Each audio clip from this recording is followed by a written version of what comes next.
నమస్తే. కాళేశ్వరంపై చర్చ జరుగుతున్నది. కాళేశ్వరం కేసును సిబిఐకి రాష్ట్ర ప్రభుత్వం అప్పచెప్పింది. మాట్లాడే ప్రయత్నం చేద్దాం. ప్రస్తుతం మనతో పాటు సిబిఐ పార్టీ జాతీయ నాయకులు నారాయణ గారు ఉన్నారు. నారాయణ గారు, ఎట్లా చూస్తారు? గతంలో బీజేపీ అనేక మార్లు కామెంట్ చేసింది సిబిఐకి అప్పచెప్పాలని. ఇప్పుడు రాష్ట్ర ప్రభుత్వం అప్పచెప్పింది. ఎటువంటి పురోగతి ఉండే అవకాశం ఉందంట? మేము అవునన్నా కాదన్నా రాజ్యాంగంలో 5 వ్యవస్థలు ఉన్నాయి. 5లో సిబిఐ కూడా ఒకటి.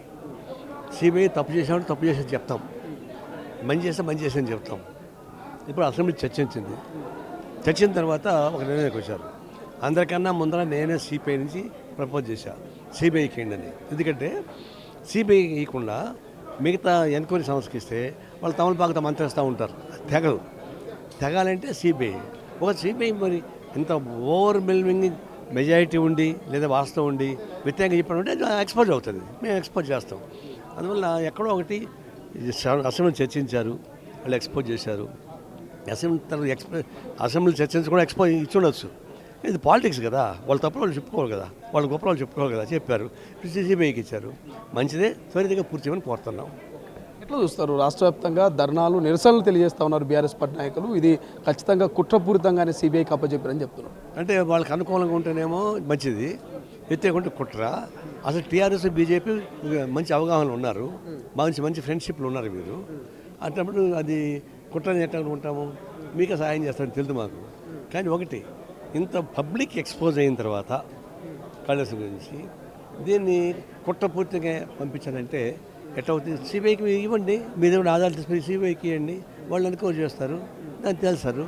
అంతేగాని మీకు ఇష్టం ఉంటే ఒక మాట, ఇష్టం ఒక మాట ఎట్లా కుదురుతుంది? బీజేపీ ఎంపీ ఈటెల రాజేందర్ ఒక కామెంట్ చేశారు. పీసీ ఘోష్ రిపోర్టు తప్పుల తడకగా ఉన్నది, కాంగ్రెస్కు చేతగాకని సిబిఐకి అప్పచెప్పారని ఈటెల రాజేందర్ కామెంట్ చేశారు. ఏం చెప్తారు దీనికి? కామన్ల కళ్ళుక లోకమంతా పచ్చగా ఉంటుంది. ఆయన బీజేపీలో ఉన్నాడు, విసిపోయి అదే పాలసీ చెప్పదలుచుకున్నాడు. అందులో ఎంత ఎవరైనా మంచివాళ్ళైనా చెడ్డవాళ్ళైనా ఆయన కమలం కళ్ళద్దాలు చూసినప్పుడు అందుబాటే కనిపిస్తారు. ఆయనకి కామన్ల కళ్ళకి లోకంతా పచ్చకున్నట్టుగా. ఆయన ఇప్పుడు ఎవరు పట్టించుకుంటారు?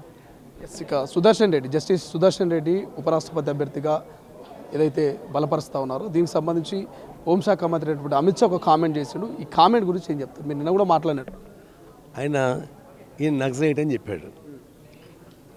ఇప్పుడు నక్సలైట్ అని చెప్పడం అంటే అర్థం ఏంటి? ఎక్స్పోజ్ చేద్దాం అనుకున్నాడు. అది ఏం చెప్పిందంటే ఆయన ఆపరేషన్ కగార్లో ఉన్నాడు. ఆపరేషన్ కగారు ఇప్పుడు చివరికి నక్సలైట్లు కాదు, వాళ్ళ పార్టీ మీద ఉపయోగించాడు. మొన్న దాకా వైస్ ప్రెసిడెంట్గా ఉన్న అతను సాయంత్రం 5 దాకా బాగుండి 6 మాయమైపోయాడు. అంటే ఆపరేషన్ కగార్లో ఆయన ఒక భాగం ధన్కర్. ఇప్పుడు ఈయన నక్సలైట్ చెప్తున్నాడు, తర్వాత ఈయన కూడా కగార్లో పెడతాడని తెలియని నేను చెప్తున్నాము. అంటే ఆయన ఉద్దేశం ఏంటంటే నక్సలైట్ అని చెప్పడం ద్వారా ఎక్స్పోజ్ అనుకుంటున్నాడు. ఆయన ఎక్స్పోజ్ అయ్యాడు. నక్సలిజం అనేది ఒక శాస్త్రం, ఒక సిద్ధాంతం, దాని గురించి మాట్లాడాల్సిన పనిలే. ఆయన రాష్ట్రపతికి అభ్యర్థి, ఉపరాష్ట్రపతి అభ్యర్థిగా పోటీ చేసే అభ్యర్థిని ఆ విధంగా మాట్లాడమంటే వాళ్ళే నిరాశ నిష్పత్తి మాట్లాడినప్పుడు ఇంకోటి కానీ కాదు. సుదర్శన్ రెడ్డి గారు వేదిక మీద కూడా ఒక కామెంట్ చేశారు. సెక్రటరీలు వాళ్ళు ఇన్ఫర్మేషన్ ఇచ్చారు, అవి మాట్లాడారు, దాన్ని చూసుకొని మాట్లాడితే బాగుండని ఒక కామెంట్ కూడా ఆయన చేసినట్టు తెలుస్తుంది. ఎట్లా చూస్తారు? ఆయన జడ్జిమెంట్ మీద ఆయన చెప్పాడండి. ఆ జడ్జిమెంట్ మొత్తంగా సాల్వాజుడం చేశాడండి. సాల్వాజుడం అనేది ఒక ప్రైవేట్ ఆర్మీ, బీజేపీ గవర్నమెంట్లో ఉన్నప్పుడు ఒక సపరేట్ ఆర్మీ తయారు చేసి మందు మార్గం మొత్తం వాళ్ళకి ఇచ్చారు. వాళ్ళ ద్వారా నక్సలైట్లను చంపించడానికి ఏర్పాటు చేశారు. అది సుప్రీంకోర్టు దాకా పోయింది. సుప్రీంకోర్టు కూడా వాళ్ళు ఏంటంటే ఇది ప్రైవేట్ ఆర్మీ పెట్ట కూర్చుంది, ఇక నయం గ్యాంగ్ ఉందే, ఆ విధంగా వాళ్ళు కూడా చేశారు. స్కూల్స్ కాలేజ్ మొత్తం ఆకుపోయి చేసి పోలీసుకి ఇచ్చేశారు.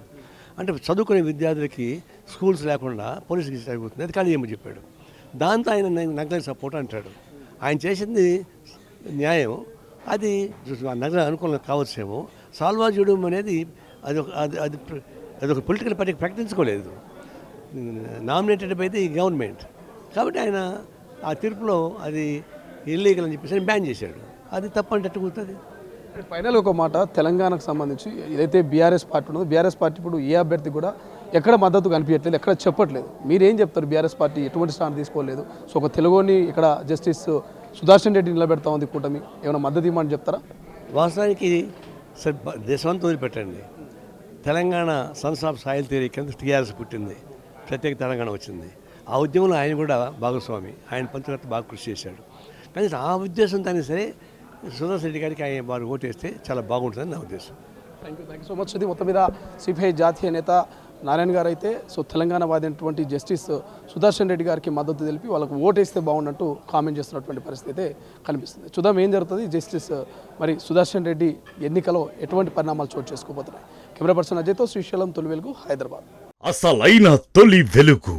ఫాలో వాట్సాప్ @తొలి వెలుగు official.